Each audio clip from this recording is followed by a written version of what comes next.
Hey everyone, how's it going? Clover back again, and today we're here to discuss and demonstrate some of the Wrecking Ball rework, all of the Wrecking Ball rework changes, and give my insight on how this affects his playstyle, and then at the very end we'll gauge to see where Wrecking Ball ranks in terms of the tanks, and to see if he is actually viable and ranked, or if he's just going to remain as this niche / specialist hero. The first set of changes that we'll take a look at are the grapple changes, and in my estimation this is the most profound effect on Wrecking Ball's playstyle based on the reliability of the engagements, the quality of the engagements, and then the creativity of the engagements. So all of those will be improved with these changes.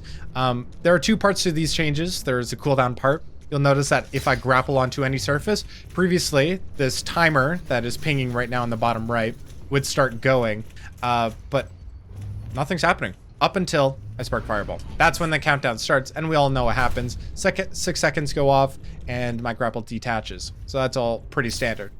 The other part is my grapple will be refunded for 1 second delay in between each use, but I can just keep using grapple as much as I want, and I'm not punished as heavily for a messed up grapple, which would be a 5-second cooldown. Someone disrupts my movement, and that's a 5-second cooldown because I didn't get the right or proper engage I wanted to. So it's all very nice. And again, like, it's the same cooldown if I spark Fireball, right? So it's just more or less quality of life stuff. But there are two new things that you can do that were previously kind of not really good before. The first of which, new setup spots. In addition to the whatchamacallit, retractor, sure, of the grapple, you can now find new setup spots and not be punished for it. So you can go like this, slam an enemy, and then by the time you slam, you will have grapple to escape.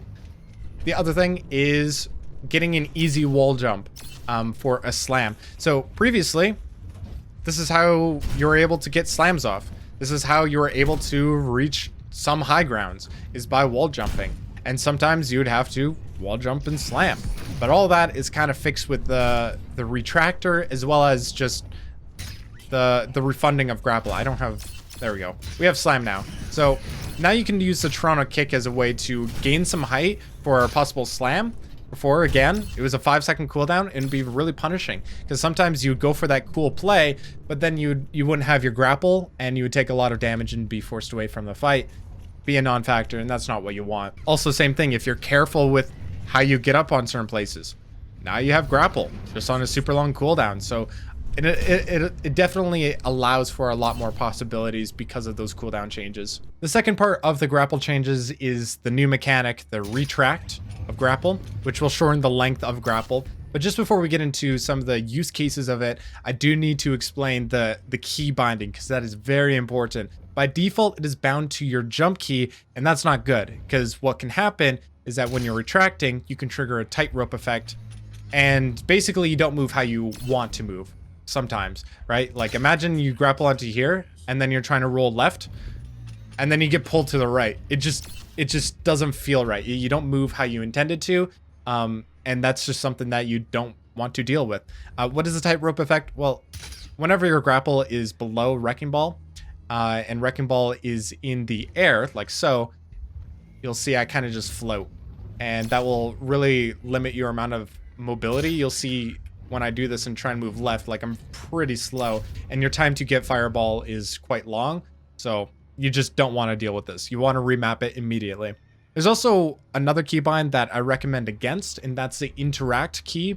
At least for a keyboard player, maybe not controller, but for keyboard type player, you don't want to have a button where you're going to have to forego your ability to move in order to move in a different way, right? So retract, imagine if this was on interact, I would have to forego my right key in order to press my interact, which is just, it's not good as well. So that leaves 3 different options. You've got the roly-poly transformy, where you go from ball form to crab form to ball form. And then you've got the primary fire, and then you've got quick melee. Now the reason I'm showing these in ball form is because those 3 abilities allow you to transform from ball form to crab form, right? Well, the attachment works while in ball form, which means if you wanted to, and actually it's probably best I just change it to primary fire. So if I wanted to get out of my ball form I would need to let go of grapple completely and use the primary fire, right? So as someone who's built up the muscle memory to use primary fire to get out of ball form, like double pressing is just something I don't want to learn and deal with.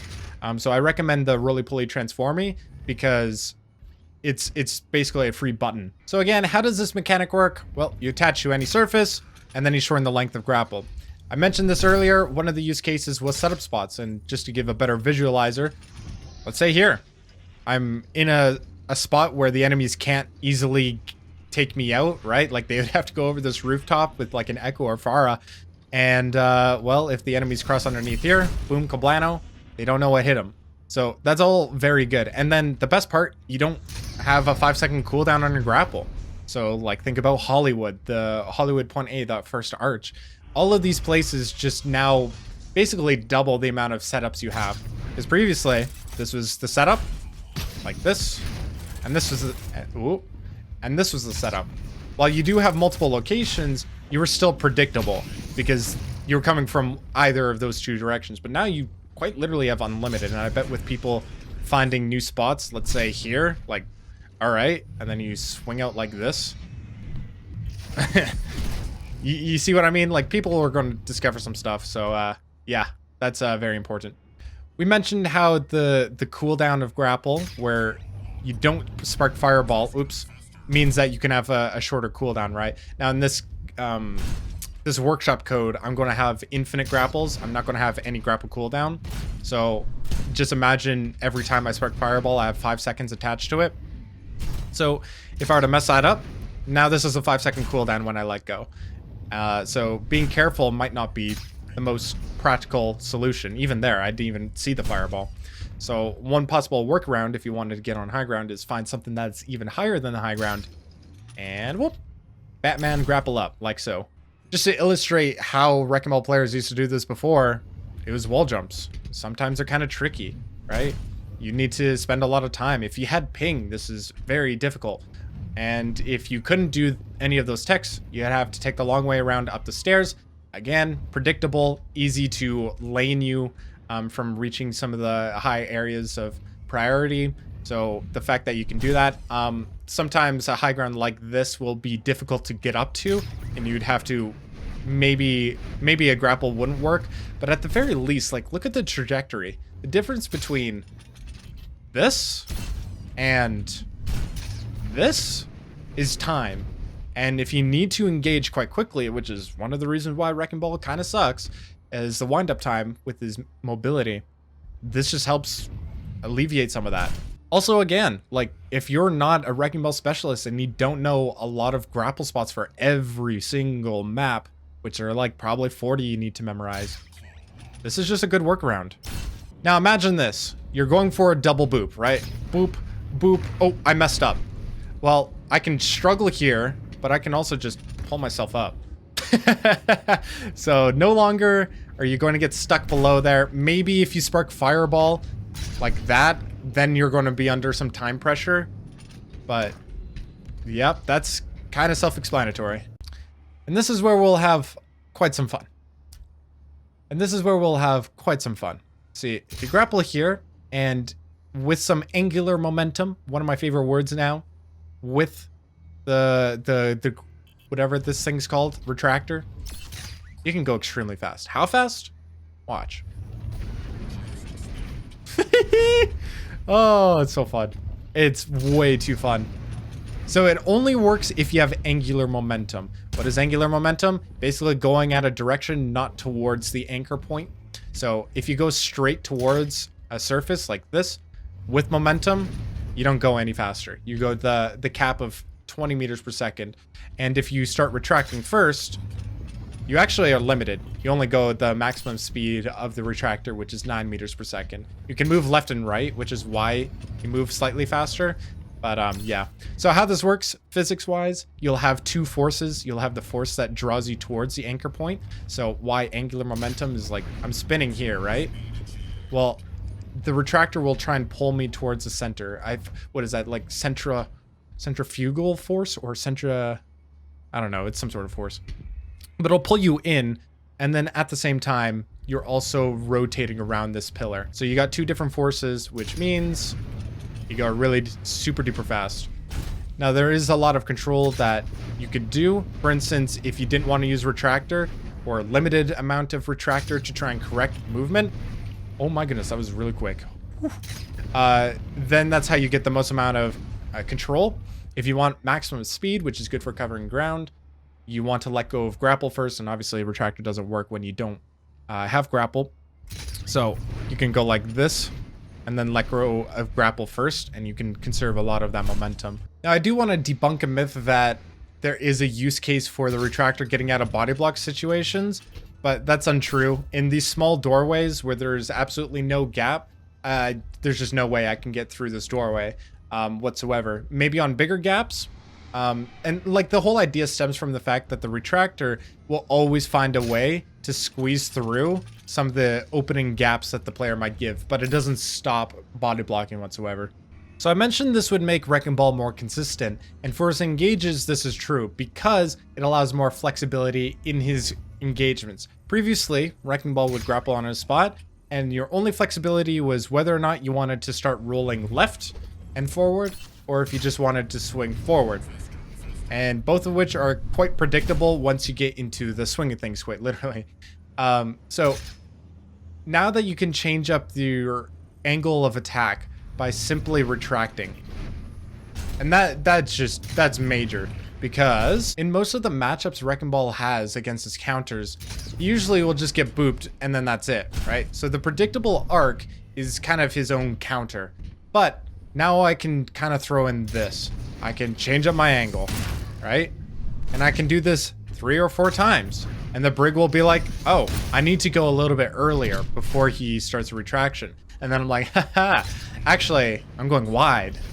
And this alone will make this matchup more fair.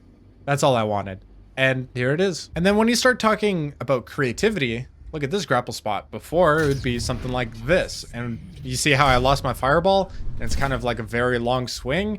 Like, it's kind of slow and sluggish. But I can do this. Oh my goodness. Want to know something more that you can do with the grapple? Well, how do I get up there? The only way is by doing something like this. You have to grapple, very specific grapple spot, in order to land on this location, okay? Cool. Now I can do it quite literally anywhere because of the retract and the fact that with good timing, I'm able to execute. And it's not impossible timing, maybe if you're on ping, but it's not that hard to get that extra little boost to get up there. Now let's try without using the retractor, right? Ugh, it's quite slow. So maybe there's actually a possibility that I can go like this and try and fireball through it and knock people off the high ground. Oh, that'd be awesome. And there we have it. A new grapple spot was birthed. Hey, so if I wanted to knock someone out from that window and then we'd feast on them like piranhas, how'd I do it? Let's try this. Oh, so close. There's probably a way I can just hold on to my grapple, so let's try this. Oh, that's something. Oh, we're getting closer. There we go. And again, a new grapple spot was birthed. The second change and another core change to Wrecking Ball and how he's played is with adaptive shields. Now, adaptive shields work exactly like before. I get 100 shields for myself and 100 per enemy. So in this case, I should have 1,025 HP when it's all said and done. The other thing is that now I can share that with my teammates. I can share 75 HP with my teammates, and the overhealth will last for 4 seconds. So each tick represented is 25 HP. And so 25, 50, 75. It did say in the patch notes, though, that I can only redistribute up to 300 HP, 75 per person. But with 5 teammates here, I'm giving away 375, so probably a typo. But regardless, it's still 75 per teammate. I also have 2 Soldier 76s. Anyways, they're twins. So the duration will go at 4. So like something like that. you'll see it lasts for 4 seconds. What that means is that when you get your shields, if you have some remaining and it's last possible second, just press it again. Like, it's gonna last the entire 4 seconds. Like so. So always do that. Another thing, when you take damage, so I'm going to go... How do I want to do this? We'll spawn him in, kill Cass. I'm gonna take some arrows to the face. Wait for the next arrow here. So I only have like 100 health here. They're only gonna get like 15. Like they're getting nothing, right? So that's one of the things. The overhealth I have is the amount I can distribute. So no health is being generated out of thin air besides the ability doing it, right? So what that means is, like, if I go into a battle, I take all of this damage, let's say. One more, please. One more, please. One more, please. And I distribute it. I won't have enough for myself. I don't know why I'm double activating the adaptive shields, probably because it's bound to scroll wheel, but the point still stands. So you have to be careful when you distribute it. Last possible moment, always do it, because it's not going to last very long for yourself. Might as well give that extra security to your teammates. This also emphasizes, again, not hard committing into enemies that deal a ton of damage, like a Cassidy, a Ram, an Ana. Like, these are all scary heroes. A Sleep Dart, Hinder, Fan the Hammer, the Vortex will stop your Fireball. So just be careful around these heroes, because when you go in with the intention to share some overhealth, you might not have enough health for yourself. Oh, and if you ever play Total Mayhem, I don't know, haven't tested it, but...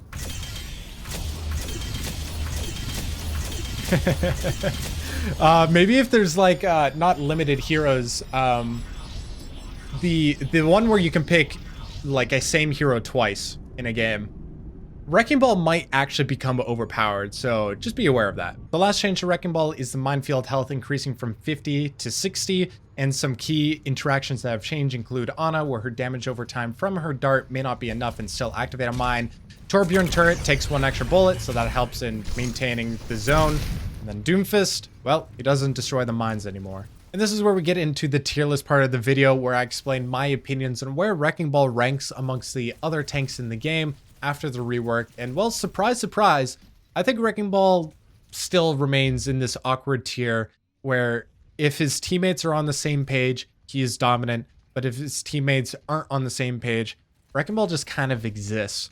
Like, he will never be as bad as Reinhardt, because the mobility factor alone means that Wrecking Ball will always have a say, and the offensive capabilities of Wrecking Ball means that nothing's over till it's over, but your teammates aren't going to like it. And that's always going to be a problem, because you never know when one of them's going to boom, and well, you're just fighting a 4v5. So those are the types of things that always ring in the back of my mind. If I were to look objectively of where Wrecking Ball ranks, I would say he's probably a B or A tier, considering again that he doesn't hold a front line. I think that despite that inefficiency, his offensive capability just got better and it got more consistent. So I think because of that, he will upgrade for sure. And some of the quality of life changes with the cooldown for sure will help Wrecking Ball. But yeah, I don't know if it's going to mean that he's going to win a lot of games for free, because the counters are still there. So I'm optimistic about the offensive capability, but I'm not convinced. And then when I think about coordinated play, where does Wrecking Ball rank? And I think he's A tier.